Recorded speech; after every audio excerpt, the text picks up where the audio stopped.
또한 가요 순위 프로그램의 대표 주자라고 했었던 가요 톱10에서 5주 연속 우승자에게 골든컵을 준 다음 명예 졸업을 시키는 시스템은 조용필의 히트곡이 1위를 너무 독주하다 보니까 그걸 막기 위한 조치란 이야기도 있었는데요. 사실상 그 이유가 맞다라고 볼 것 같습니다.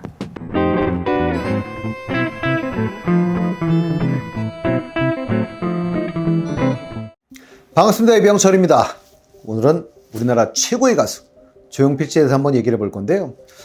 조용필 씨는 1950년 경기도 화성에서 염전업을 하던 부유한 집안의 7남매 중 6번째로 태어나셨죠.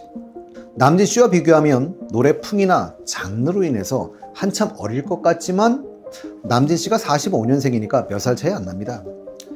나훈아 씨의 프로필상의 나이 말고 실제로는 50년생 정도로 추정을 하니까요. 나훈아 씨와 거의 동갑 정도 되는 그런 나이죠. 그런데 나이가 상당히 사실은 많으신 거죠. 동안이다 보니까 태진아 씨와 한번 비교를 해본다면 태진아 씨가 더 위일 것 같지만 태진아 씨가 동생입니다. 그래서 조용필 씨보다 태진아 씨는, 그러니까 태진아 씨가 1953년생이니까 조용필 씨에 비해서는 3살 아래죠. 그래서 태진아 씨가 실제로 조용필 씨한테 조용필 선배라고 부릅니다. 그 밑에 한두 살 밑에를 좀 생각해 보신다면 1952년생 배우들 한번 떠올려주시면 이덕화 씨나 이계인 씨 같은 경우가 조용필 씨보다 2살 아래인 거죠, 사실은. 자, 성장기를 한번 생각해 보신다면 조용필 씨는 7살 때 홍역을 잘못 알아서 왼쪽 눈의 시력이 아주 나빠졌다고 해요. 지금 거의 실명 상태라고 하십니다. 화성군에서 송산국민학교를 졸업하시고 송산중학교에 입학하셨다가 중2 때 서울 경동중학교로 전학을 오게 돼요. 이때 아주 유명한 동창, 친구가 생기게 되죠. 그게 바로 우리가 알고 있는 국민 배우 안성기 씨입니다. 그리고 경동고등학교를 나오시게 되는데요. 경동고등학교는 고교 비평준화 시절에 있던 학교라 서울 시내 5대 공립고교 중 하나로 꼽히는 명문학교입니다.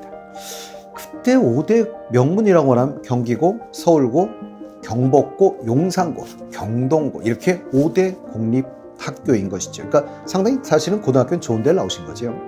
고3 때 음악을 반대하던 아버지와 심한 갈등으로 고등학교 졸업식 날 바로 가출하시죠. 고등학교 때 함께 음악하던 친구들과 가출해서 애트킨즈를 결성을 하셨고, 그리고 미 8군 부대가 위치했던 경기도 파주에서 음악활동을 시작을 하셨지만 아직 어리고 가정 형편 등의 문제로 바로 해체가 됩니다. 사실 이 시기에 흑인 병사가 좋은 담배로 건네준 대마초를 몇 차례 흡연하신 적이 있고요. 몸에 맞지 않아서 더 피지 않으셨다고 해요. 그러나 6여 년이 지나면, 그러니까 사실은 75년도지요. 남산 마약반에 끌려가게 되는 계기가 됩니다. 그리고 1969년 파이브 핑거스의 멤버가 되셨고요. 미 8군이 있는 문산을 시작으로 해서 이태원까지 진출해서 어느 정도의 이름을 얻기 시작하세요. 미 8군이라고 하면 사실은 현재 사실은 나이트클럽 같은 무대이긴 하지만 현재의 나이트클럽 밤무대라고 연상하시는 건 좀 잘못된 거예요. 우리나라 대중음악의 모든 시작이 이루어진 곳이 사실은 이곳이기도 하니까요. 특히 1960년대, 70년대 대중음악의 산실이라고 할 수 있죠. 어느 정도 유명해지자 밴드 출연 광고가 난 나이트클럽 신문 광고를 보고 찾아온 둘째 형 영일 씨를 따라서 잠시 집에 들어가지만 2달 만에 또 가출하세요. 그리고 1971년 김대환 씨, 근데 이 김대환 씨는요 신중현 밴드 출신입니다. 그러니까 리더였던 김트리오에 들어가게 돼요.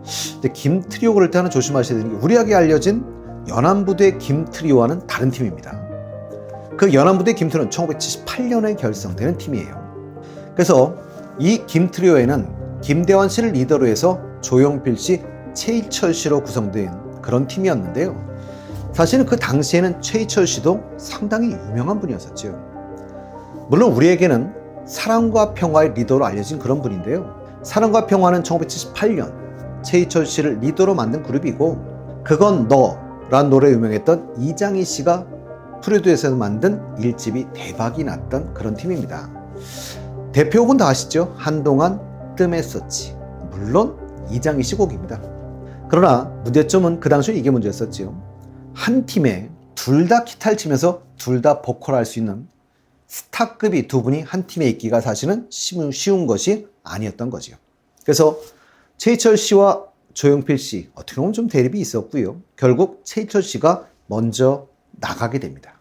그리고 그 자리를 메운 건 울고 싶어라로 유명했던 이남희 씨가 들어와서 베이스를 맡게 됩니다.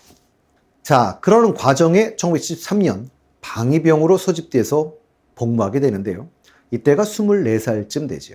그때 작은 형, 아까 앞에서 소개드렸던 영일 씨인데요. 영일 씨가 미국으로 이민을 가면서 9살이었던 딸 수지를 조용필 씨에게 맡기고 떠나죠. 그리고 7년간 조용필 씨는 조카인 수지를 딸처럼 키우게 돼요. 그리고 미국으로 떠난 수지를 그리워하는 노래도 나중에 만드시게 되죠. 그게 10집 앨범에 수록된 I Love 수지라는 노래입니다. 자, 그러다 74년도 박정희 대통령은 슬픈 우리나라의 현대사이기도 합니다만 아들 박지민 씨가 마약에 빠지는 등 방탕한 생활을 하게 되죠. 그러면서 전면적인 마약 소탕령을 내리게 됩니다.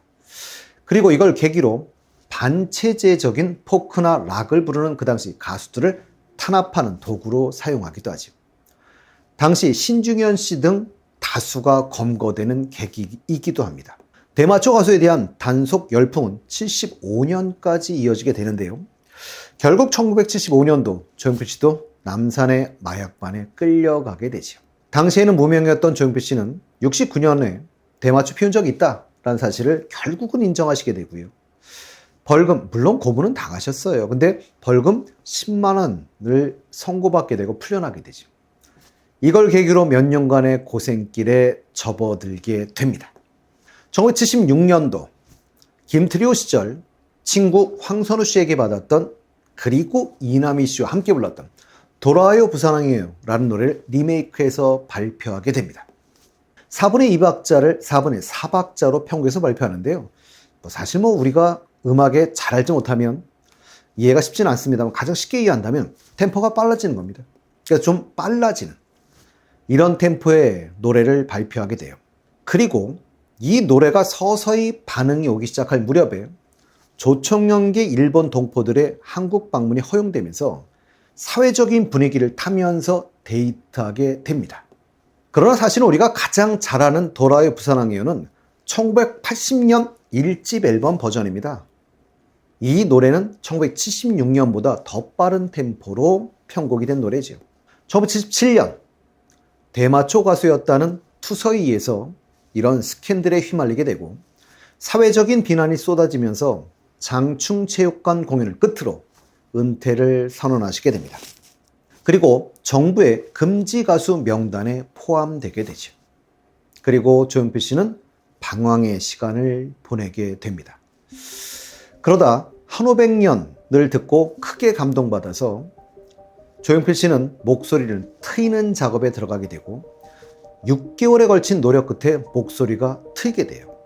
시련을 통해 조용필 씨는 오히려 음악에 더 깊이 빠져들 수 있는 시간을 갖게 된 것이라고 할 수도 있지요.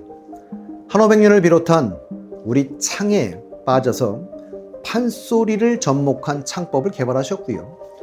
그때까지 미성이었던 그의 목소리는 탁성으로 바뀌게 됩니다.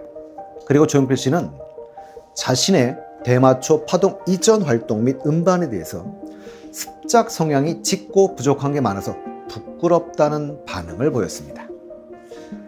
1979년 10월 26일 박정희 대통령이 사망합니다. 그리고 1979년 12월 6일 대마초 연예인의 전면 해금 조치가 단행되죠. 그리고 조용필 씨는 위대한 탄생을 결성하게 됩니다. 그리고 창밖의 여자로 화려하게 부활을 하게 되지요.